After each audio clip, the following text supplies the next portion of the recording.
If you've lost access to your eBay account and cannot receive verification codes, follow these steps to recover your account. This guide will help you navigate the recovery process. Step 1. Visit the eBay sign-in page. Go to the eBay website and click on the sign-in button. From there, select Forgot Password to start the recovery process. Step 2. Enter your account information.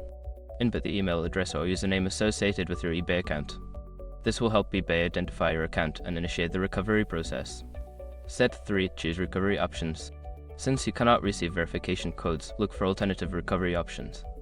eBay may offer you the choice to answer security questions or send a recovery link to a backup email if you have one set up.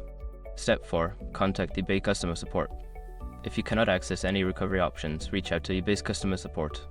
You can do this through their help section or by calling their support line. Be prepared to provide information to verify your identity.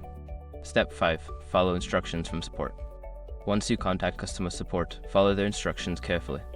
They may ask for additional information or documentation to help verify your identity and regain access to your account. By following these steps, you should be able to recover access to your eBay account even without verification codes. If you encounter any issues, don't hesitate to seek further assistance from eBay's support team.